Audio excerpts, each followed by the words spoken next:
Okay. We're live? Yeah. Great. And then if you can bring up the PowerPoint for me, is that okay? Can you still do that with the... Hello, everyone joining us. Hi.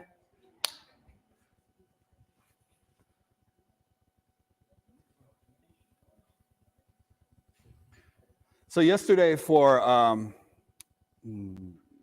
Defenders of the Fatherland Day, I went to Panfilov Park with my son.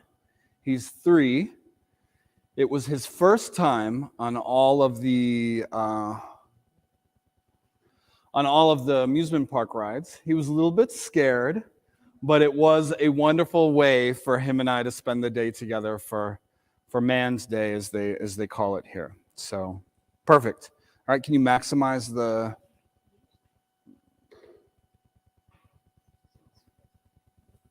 All right, so let's get started. Theodore Roosevelt. So as I said, he is the most amazing US president. I'm so excited to share with you today about why I believe that to be the case.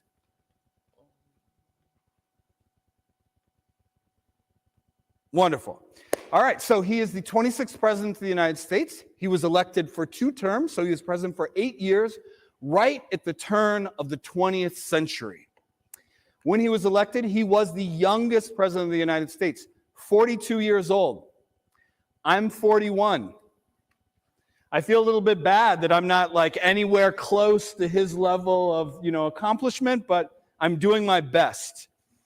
Now, he's a really interesting persona because he's also known as a cowboy. In the newspapers, he was always depicted and drawn as a cowboy wearing a cowboy hat. And he kind of helped to create that cowboy image of the United States that kind of spread across the globe. And I'll tell you a little bit more about his life as a cowboy as well. He was known for square deal politics. At the turn of the 20th century in America, there are a lot of very serious problems to face. The United States was rapidly industrializing, but despite this economic progress, almost all of the benefits from this economic growth went to a very small number of elites who owned the corporation.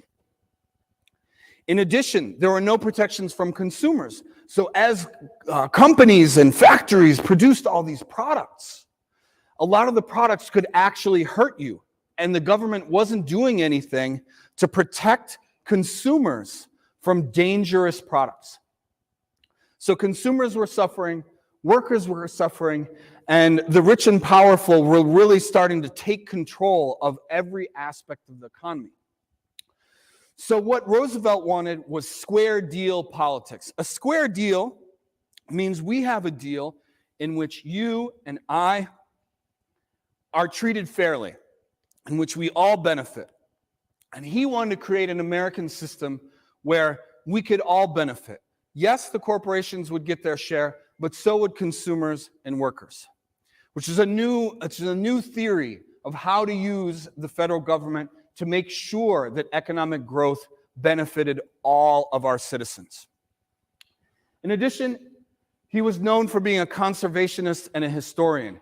He created the American National Park System, more than 100 national parks and forests that did so much to conserve the beauty of American natural wildlife and our natural park system. I'm sure you've seen the Grand Canyon and these other parks that are just incredible beauties, not dissimilar from the amazing parks that you have here in Kyrgyzstan. And as a historian, not only was he a cowboy, not only was he an explorer, a hunter, a politician, a family man, but as a historian, he wrote 40 books. 40 books over his life. I mean, I'll be lucky to write one. And and he's so, so accomplished. And he was famous for his active lifestyle, which we'll get into in just one second. So in his early life, he was born October 27th in 1858. And when he was a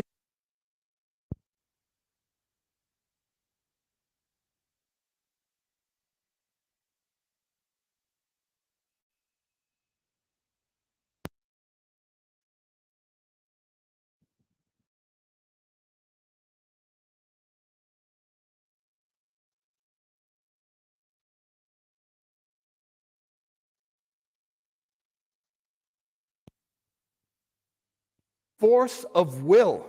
He trained his body to get stronger, to get tougher, to be able to do what he wanted to do. From a very young age, he demonstrated that commitment and that passion to be able to achieve the things he wanted, which marked his whole entire life. So, and again, his father was also involved in politics. He collected insects and animals. Very lively, interesting young kid. So let me say a few words about his pre-presidential career. And this is not actually included on the slides. This is something that personally, I find one of the most interesting things about his life. Roosevelt was married twice. His first wife, he was very early in his career. His first wife had their first child, right? I mean, what I felt when my first child was born, it's amazing. It's incredible, this feeling of happiness and joy. But, okay, that's all right. I can keep talking. But 2 days later, his wife died from a health problem. As if that wasn't enough, the same night, his mother died. So imagine, here he is.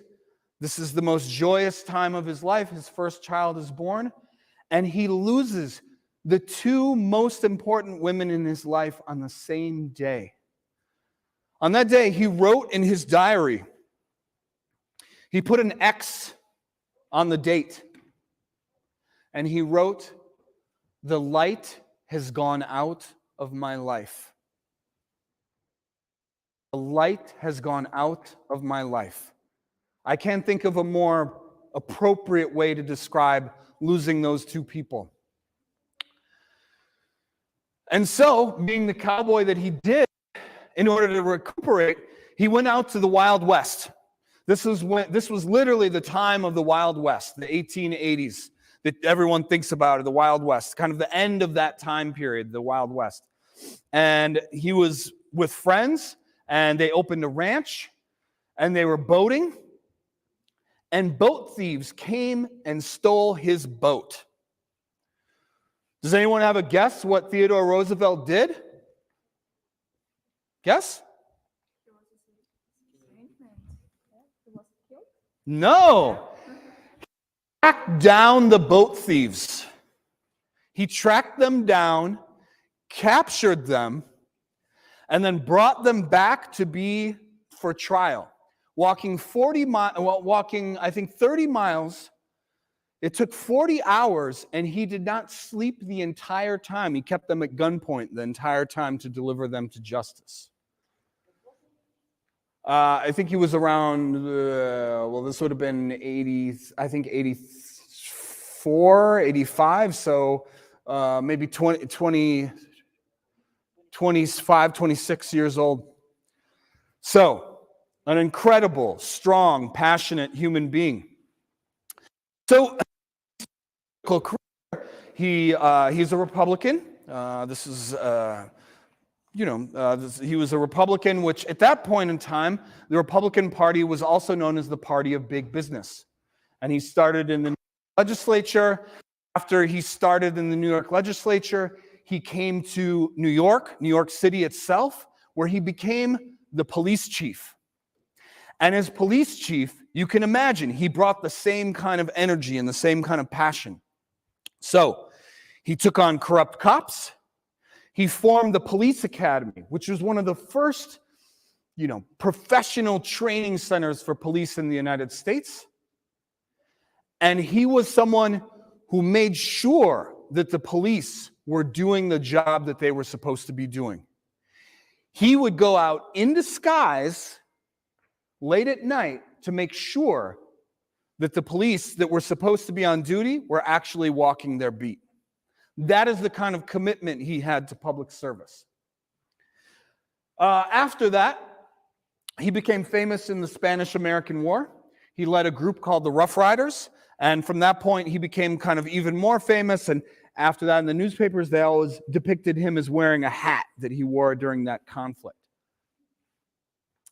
He became vice president to McKinley. And I don't know if you know, John F. Kennedy was not the only U.S. president who was assassinated. Also, McKinley.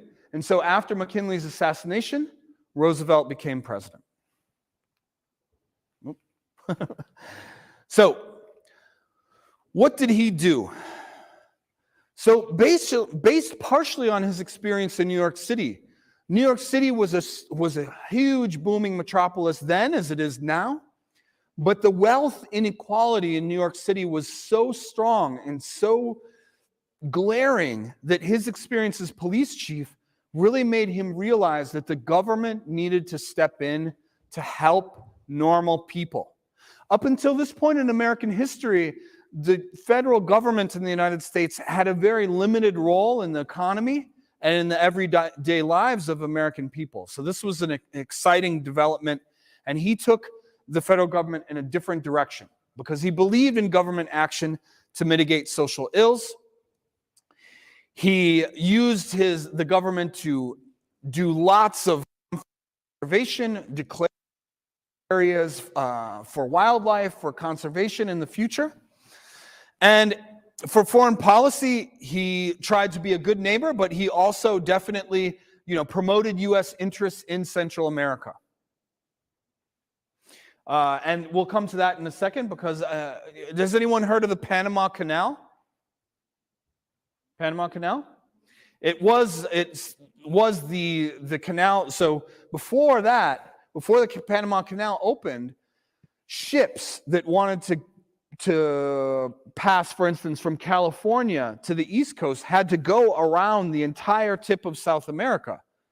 But the Panama Canal opening really opened up the world for commerce. And we'll get to that in a little bit. So I talked a little bit about square deal politics, and it was focused on three goals: conservation of natural resources, control of corporations, and consumer protection. Again, as I mentioned, it was based on fairness, right? Making sure that everyone had a fair shot. And he also tried, this was, many years ago, he also tried to make sure that African Americans were treated fairly. February is African American History Month. And Theodore Roosevelt was the first U.S. president to invite an African American man for dinner at the White House, which was extremely controversial at the time. And he took intense criticism, especially from the southern United States, for doing so. Because at that point, sharing dinner with someone, just like here, is such a intimate and friendly thing to do. I mean, when you bring someone to your house and you share dinner with them, that is literally just like forming a connection with them. When you give them borsuk and whatever, that is real. That is a real connection. And people didn't like that a U.S. president would do that in the White House. And he took a lot of criticism for that. Another thing that he did that was very interesting in favor of the African American population in the United States. When he was president in 1903, there was a post office. The federal government manages the delivery of mail in the United States. There was a post office in Mississippi. And Mississippi, at that point in time, was known as one of the worst places in the United States for black people. And in this post office, an African American woman had been appointed to manage this post office. And the local population refused and said that she should resign, otherwise she was getting all kinds of threats. And I say the local population, I say the local white population, the people who were there were very racist, and they made this woman resign. When he found out what happened, he said, "No, you can't resign. I'm going to send my attorney general to prosecute the people threatening you." And when she still couldn't stay and work as the post office manager, instead of giving in to the racist people in that neighborhood, he closed the post office so that they would have to go about 100 miles to get their mail. 100 miles is like 60 kilometers, something like that. So he took actions when he was president to give a square deal to everyone, including African Americans. Now, I mentioned conservation of natural resources. At this point in time, especially the railroads in the United States were becoming very, very powerful because they were the way that goods and, products got, to and from places in the United States. And these railroads were becoming so powerful that they basically had a monopoly and they could dictate prices. And when you have a monopoly, that means that these railroads cooperate with each other to make sure that prices were very high instead of competing with one another like they should in a capitalist system. So he used the federal government to break these monopolies and to force them to give the same prices to small farmers as they would to their favored clients. Because small farmers were being charged much more than other large companies. Again, making sure that it was fair. Because fairness is something that's very highly valued in the United States. Fair competition. He also passed laws to protect consumers. As I mentioned before, at this point in time, there was all kinds of crazy products.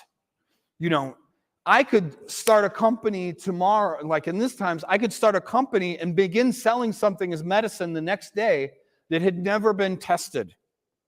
And telling people that it would cure cancer or whatever, but often, many times, these products actually had very dangerous things within them. So he created the U.S. Food and Drug Administration that the U.S. Food and Drug Administration that protected consumers, as well as there was another, I can't remember what it's called, but basically to make sure that meat was healthy. As you're quite aware, if you eat spoiled meat, it can do terrible things to you. It can even kill you. It's called botulism. There's a problem that happens with spoiled meat. So he did things to take care of normal people, to make sure they would be protected from corporations that wanted to make money in a non-fair and a non-safe way. He also passed laws to protect workers.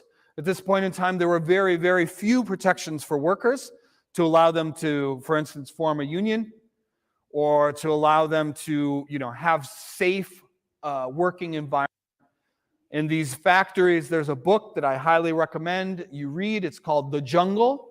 In these factories, there were constantly horrible accidents where people were very badly injured. So I started to try and crack.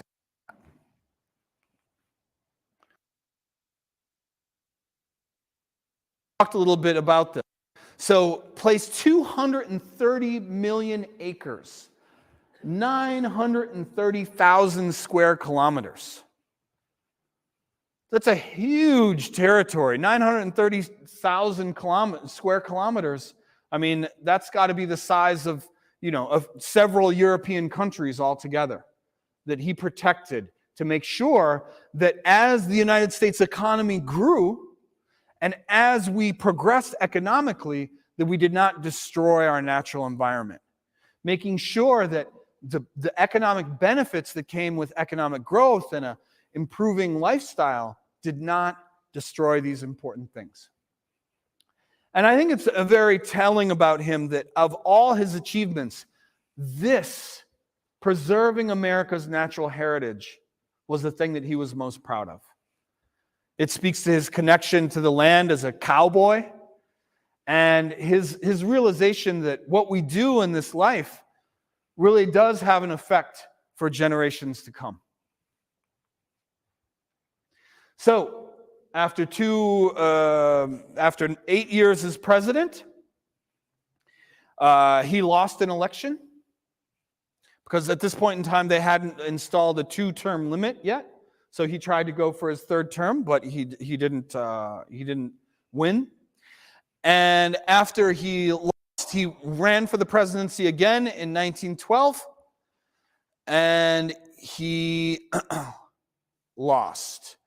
Wait, did I talk? Okay. So I did forget to go to one thing I wanted to mention, which is the Panama Canal. So the Panama Canal, at that point in time, it was the largest engineering and construction project in the history of the world. In order to create the connection across Panama from the Atlantic Ocean to the Pacific Ocean through Central America, in order to create this canal, they used so much dynamite, it was equal in total to the power of a nuclear bomb in order to create this canal.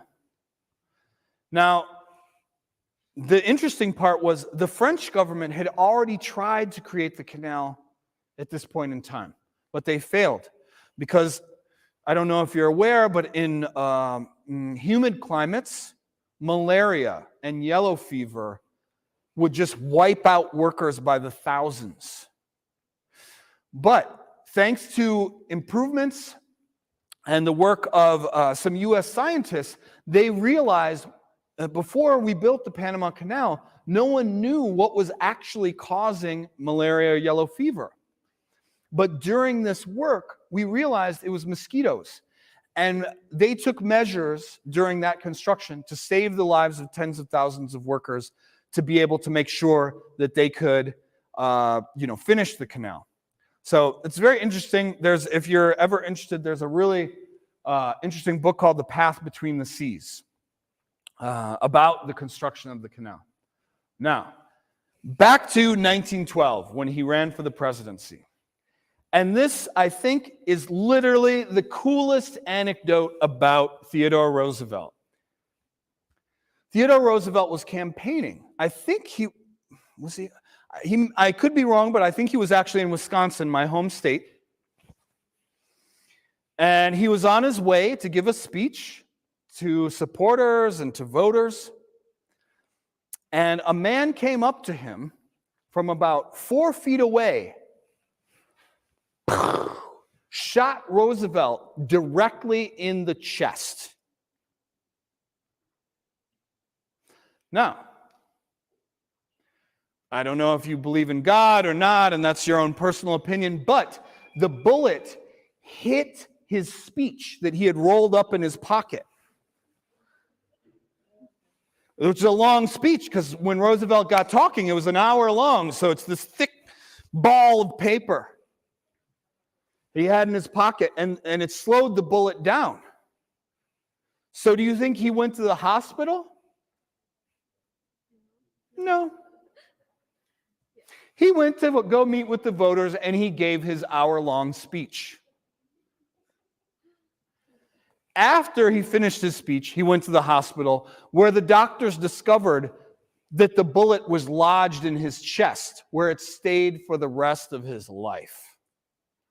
Wow. I mean, what a guy, right? I don't know if I would be capable of that, but, he is a really interesting person, really interesting personality. So when he lost, again, he was heartbroken because he thought that he had the right ideas to, lead the United States to additional prosperity and to continue working on those problems of fairness and conservation that he had been taking on before. So when he lost, he was very upset. And again, he went on an adventure. This time, he went to the Amazon rainforest. Now, has anyone ever watched anything about like the Amazon rainforest and what kind of stuff they have in the river? Is it a nice place for people? No. The river was full of crocodiles, piranhas, malaria. It was excuse my language, place to be. And he went there with his son. And multiple members of his expedition died. And during the expedition, there were a couple canoes that got stuck. So Roosevelt, even at this age, I mean, I think in this, so 1912, so he's about 55, 60 years old. Roosevelt tried to get the canoes unstuck, and in doing so, his leg got pretty badly cut. And in a humid environment like the Amazon rainforest, it was very easily infected. He got an infection. His fever spiked. He couldn't move. And he told his son, "Leave me behind. I will die here." But his son said no. And he got him to safety where he recovered. But during the expedition, imagine, you see the pictures of Roosevelt. He's like a big guy, right? Like a big, meaty guy, strong guy. During that expedition, he lost approximately 25 kilos. So, I mean, 25 kilos. So, I mean, it's pretty incredible what he went into. And then in 1919, he died. But he died having left a huge, mark on American history, on American domestic policy, foreign policy, on, American culture, promoting this idea of, conservation as a conservative principle. Wrote many books.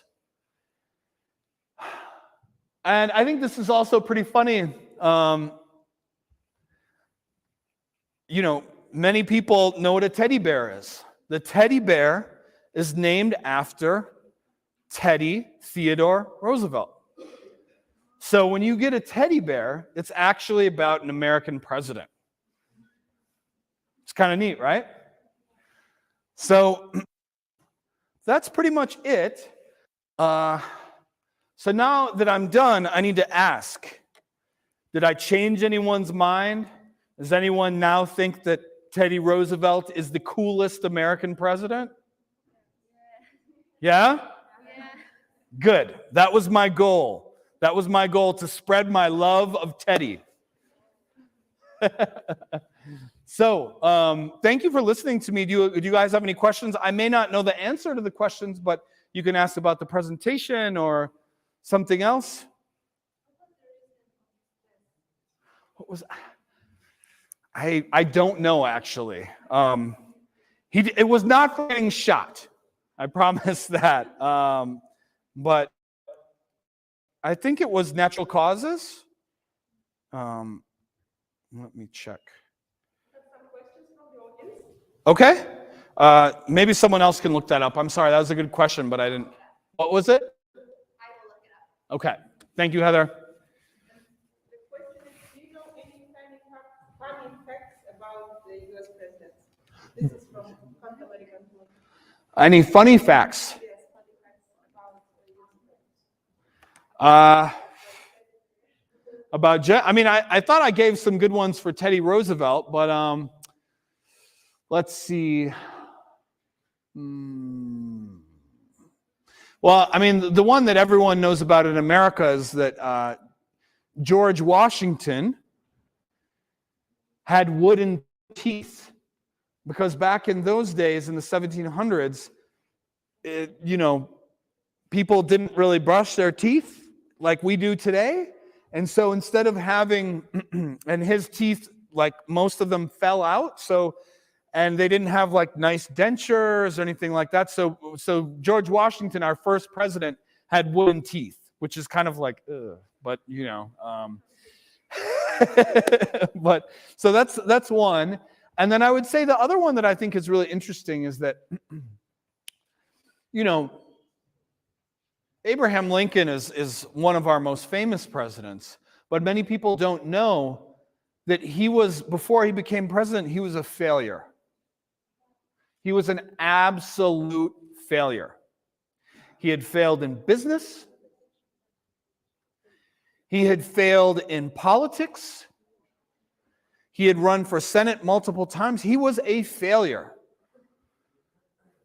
But he continued on to be a great leader. And I think that's a lesson that we should all, take to heart.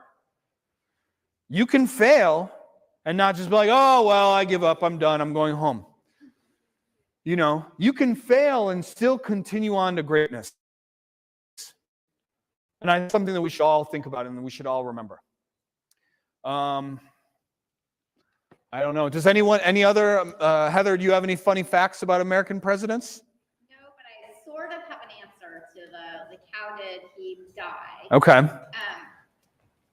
Although it seems like there's it's not clear. There's some theories. He was age 60 and he was at home and he died in his sleep. Okay. And one source says that they think that the illnesses that he got when he was traveling probably caught up with him. Yeah. And he passed away from those. So. I like to believe that the only way death could beat Teddy Roosevelt was when he was asleep. That was the only way for death to take Teddy. Otherwise, Teddy would have been like, get out of here. All right, any other questions? Yes. Hold on 1 second. Go ahead. So, why you chose exactly, especially Roosevelt? I mean, in America was about 50 presidents. More than 50 presidents, yeah. Why have you chosen exactly him? That's a really good question. What's your name? Elvina. Elvina. Yeah. Great question, Elvina. So the question was, why did I choose Teddy Roosevelt? So there's a few different things.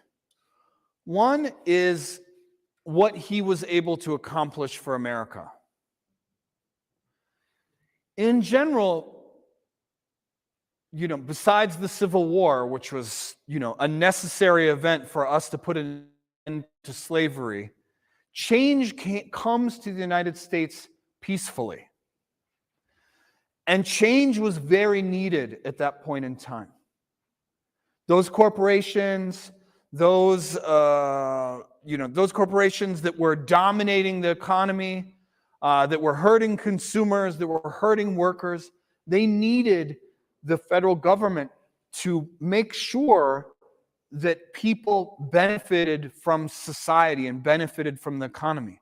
Because when normal people don't benefit, that's when you have political change that is not peaceful. And generally, it's political change that is peaceful usually leads to a better outcome. So one of the things that I love so much about Teddy Roosevelt was he faced all of these very difficult problems, and he found a way to peacefully resolve them. And then second, it's his personal life. It's like a movie. Like imagining the tragedy that he faced right off the bat with the death of his wife and the death of his mother the same day. Most people would never recover from something like that. The kind of adventuring personality that he was literally a one of a kind. He did everything very intensely. So this is kind of funny. When he walked, my understanding is he walked like this, like really fast, because he didn't want to lose a second of the day. Because he wanted to be writing books or writing speeches or working on policy or being productive with every moment of his being. And, I wish I was that productive, but sometimes I just want to scroll Instagram, or sometimes I just want to watch YouTube. But I try to follow those same kind of principles as him. And I think he's just a good role model and a really interesting person. Great question. Any other questions? Yes. Did you have? No? Oh, you went like this. Okay. All right. Any other questions? Yes, in the back.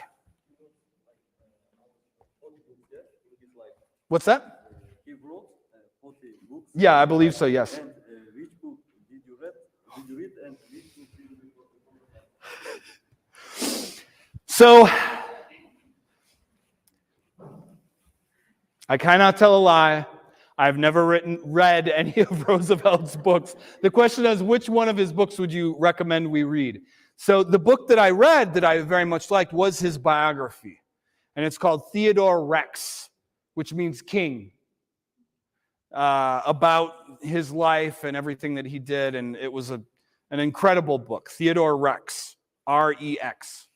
So I did read that book. So, but now I have to read one of his books so I don't get caught the next time I give this speech.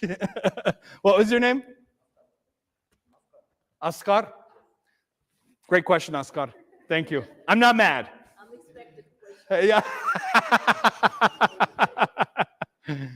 Yes. Please. Which party was many presidents? Democratic or Republic Party? Good question. So his question, what was your name? Turan? Nurlan. Great question, Nurlan.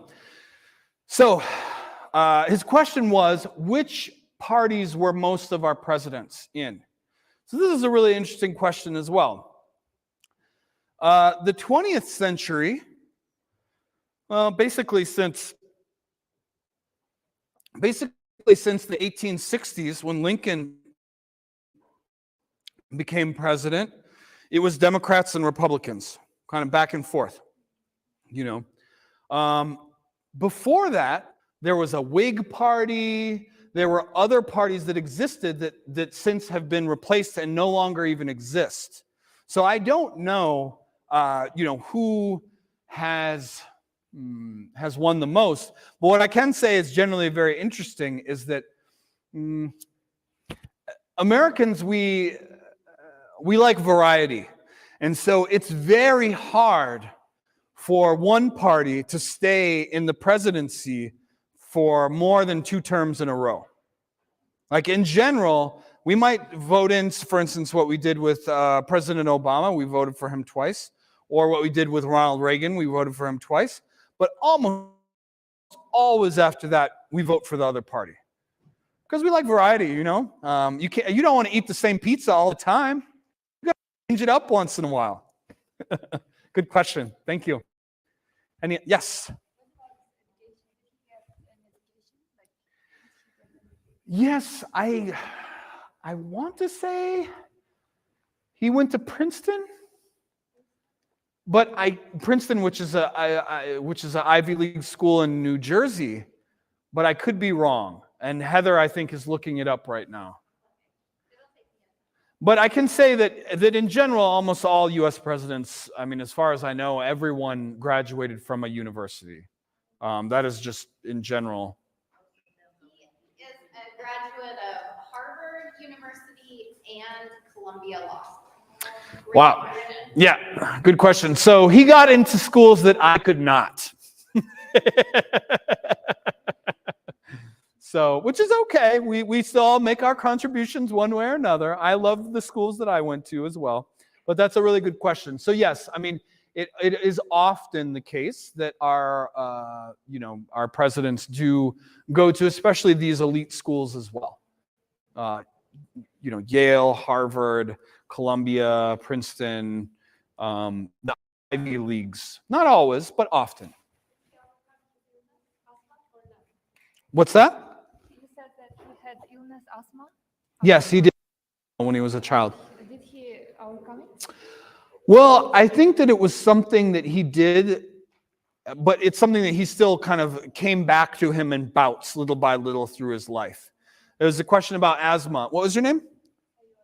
Ainura? Sayura? Sayura, good question. So asked if he overcame asthma. So the fact that he led such an active lifestyle is that demonstrates that he was at least able to manage it and to be able to, do what he could with that. So that's a good question. And then was he real, like a cowboy, or just wear his hats? No, he was real. He was real. He was real. So he actually, as I mentioned, after his wife and his mother died, he went out west, and him and his friends bought a ranch, and they managed the ranch. So he was nastoyashi cowboy. He was the real deal. He was the real deal, not someone with some in a hat. Uh-huh. Your favorite president and why? Okay, well, Theodore Roosevelt. And I think I already told Elvino why, mainly, just because, his incredible story, the contributions that he made to American history, and, because he's awesome. Really, that's why. But yeah, good question. And these are promo, and you can choose your favorite question. Okay. And give this promo to. Okay, wonderful. Good. Okay. Here you go. You're welcome. Uh-huh.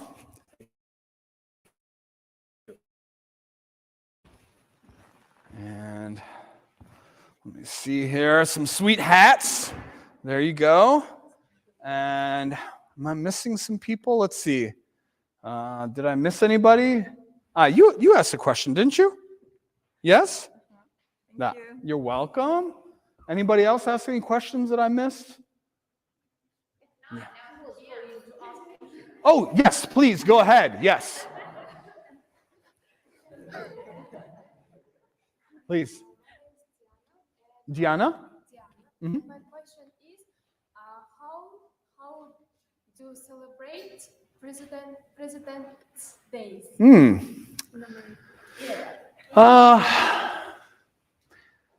That's also a very good question. To be honest, we mainly just get together with our family and have a nice meal. You got anything else, Heather? Take the day off from work. Yeah. Sometimes do what we're doing right Yeah. now, which is like study or reflect on like a president Yeah. that had a lot of influence. But it's kind of a quiet holiday. Yeah. It's not like 4th of July where we're exploding fireworks and, having huge parties or everything like that. It's more of a quiet, but it's definitely celebrated in schools more so than just like at home. Because at schools, like basically every student will be like, okay, well, who are you going to present on? And so every student has to kind of prepare a presentation, usually in a group project about other presidents. So, yeah. So, cool. Can I ask? Good question. Yes. It's really important for me. How long have you been living in Bishkek, and do you like it? Yeah, sure. Good question. So yeah, I said you don't have to just ask about presidents. So I've lived here for 1.5 years. I am very happy to say I have another 1.5 years to go. I'm here with my wife, who's also a diplomat, Mary, and my child, Conrad. We like it here very much. When we came, it was 2 years for our assignment, but we added a 3rd year. We love Bishkek. It's really, look, I'm from a state in the United States. I'm from Wisconsin. In Wisconsin, our highest, biggest, most gigantic mountain is 200 meters.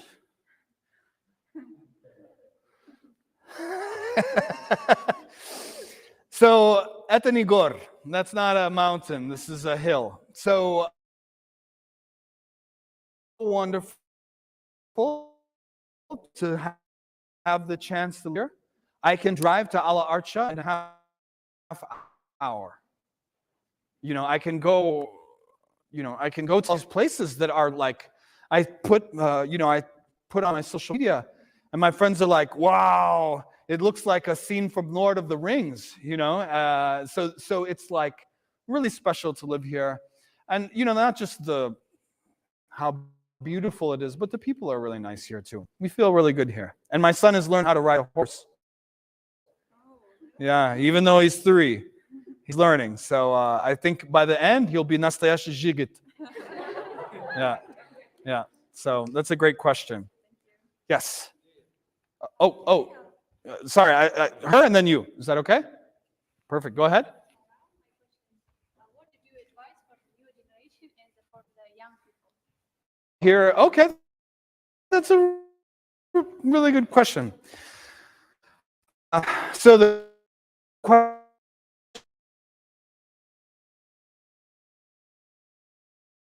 you're all here.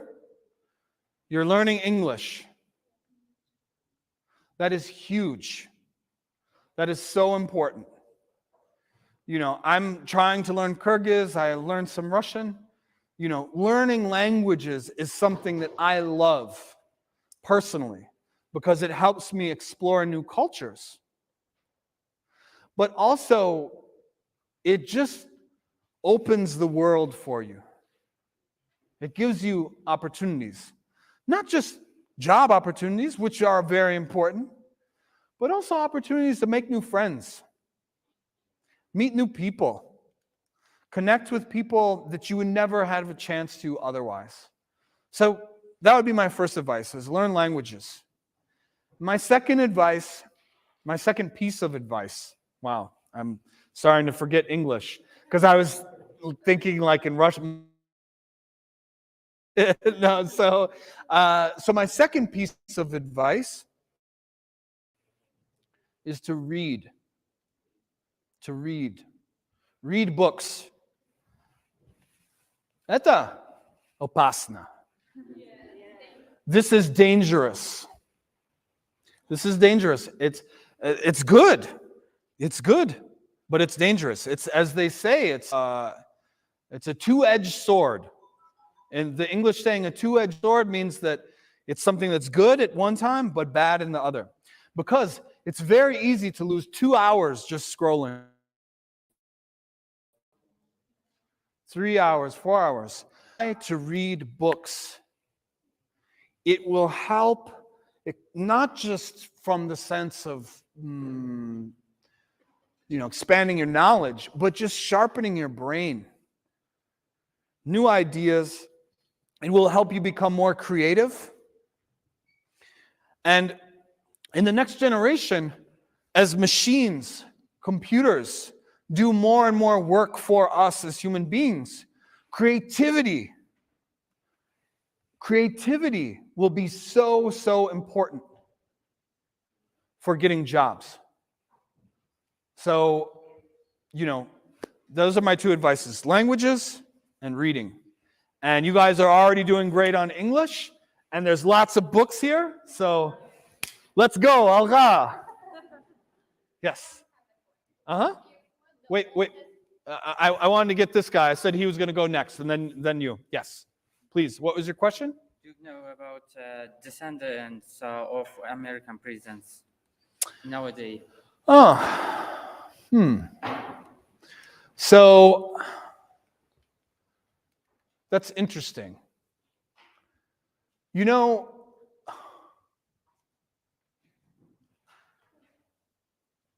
So there have been some, so what was your name? Kursan? Nice to meet you, Kursan. So that's a good question. The question is, what about the descendants of American presidents? So there have been a few what's called political dynasties. A political dynasty is like a family that has lots of political power. So the Kennedys were very important. John F. Kennedy, he was one of a group of many very influential politicians. The Rockefellers were also very influential in New York, especially. The Bushes. So you had George Bush Sr. and then George W. Bush, who later became president as well. So we have had a few political dynasties, but in general, and I think this in general, and this is like something I think that's good, is that generally there's always new people coming into politics, and that it's not viewed as a family business, and that there's always new ideas and new people coming in to make sure the system doesn't get old and broke down. So we do have some of that, but in general, there's no kind of long-lasting generation after generation after generation of dynasties. And I think it's partially because, oftentimes I think Americans, when they vote, they want to see someone who did something on their own, not because of their father or their mother or who they were related to. So, but that's an excellent question, Kursan. And yes, next question. After her? Sure. Who is the oldest president? Who is the shortest president? The oldest and the shortest?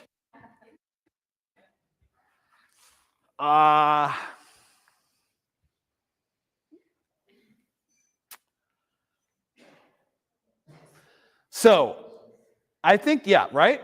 Okay. So right now, currently, President Biden is our oldest president. Good. Viewer out there, I know you were trying to catch me, so thank you.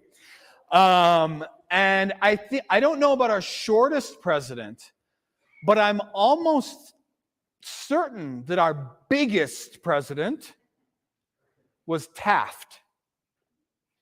He was a substantial man. He was very large and around. So I think I can't give you the information on the shortest, but our biggest one was Taft. Yes, you have another question? What languages do you know besides your native? Well, that's a good question, Alvina. So, eu hablo espanhol. Eu falo português. My French is pretty weak. I can't. That doesn't count. يتكلم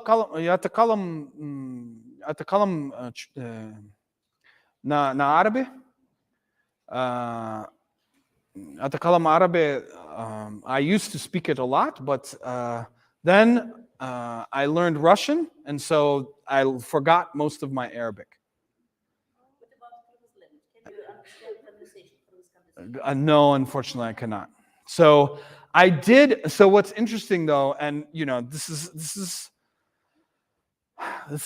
a secret that I'm going to share with you all. I don't actually speak Kyrgyz, but if you go on the embassy Instagram page, I did memorize the lyrics for Moraz,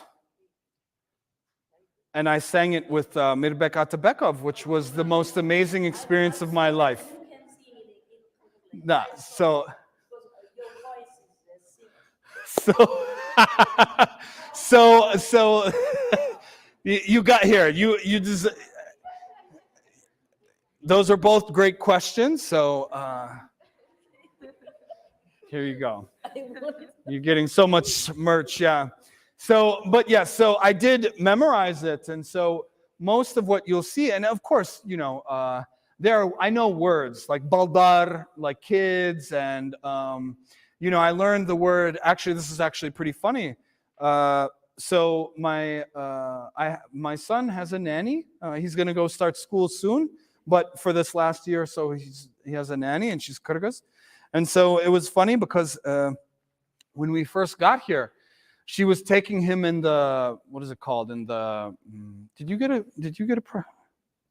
yeah. Did you get one? Okay. When we first got here, she was taking him down the street, and there were a lot of lambs, barana. And so she said to the lambs, ush, ush. And then my son started saying ush, ush. He's even learning a few words here, and it's funny because I have a jacket that I got from Big Sur, the sports Big Sur, the ones who did the Olympic, not this time, but the last time for the Kyrgyz Olympic team.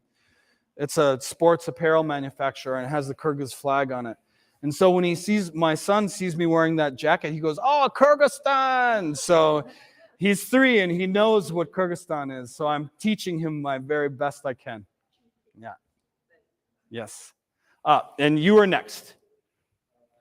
My question is about Theodore Roosevelt, and I know Theodore Roosevelt, a president who can win the monopolies in the United States and who can win. At that time, in American rule, in American there are three people who can rule and who can just buy presidents and who can just buy a lot of politicians, people, and what do you think? How Theodore Roosevelt can win the monopolies in the United States? Another president can't, couldn't win the monopolies before the Theodore Roosevelt. A lot of presidents couldn't win the monopolies, like John Rockefeller and other very rich people. What was your name? Timur. Timur. Excellent question, Timur. The question is, how is it that Teddy Roosevelt succeeded to beat the monopolies and other presidents did not? So I think there's two parts to this. And this is just my personal opinion. This is not based on, you deserve this for this question. Nice work. So, my personal thought is, Teddy Roosevelt was very popular because he had this larger than life personality. He was a war hero. And I think the other reason why he could win was why he could do this was because he was a Republican. And the Republican Party was generally perceived to be pro-business. So sometimes it's easier to do something difficult if the people you're affecting negatively, in this case is the monopolies, have a background idea that you are their supporter. Do you know what I'm saying? Like in the sense that the monopolies could say, oh, well, he's doing this, but he's not going to take all of our power. He will leave us something and we will be able to continue on. Still making money, not this much money, but this much money. So I think that helped. And then the other part was, politicians, they also depend on, they're able to do things when they harness their popularity and focus it. And one of the things that I read that he did that was a new innovation was that twice a day he would do media press conferences. No one had ever done this before. So, because this president was so open with the media, he was able to harness and influence public opinion in a way that had never happened before, and control the news narrative and really promote his policies. In this case, these policies that beat the monopolies. It's an excellent question. Thank you, dear friends. Unfortunately, time is up. Let's thank our guest speaker, Information Officer of the U.S. Embassy, Nolan Johnson.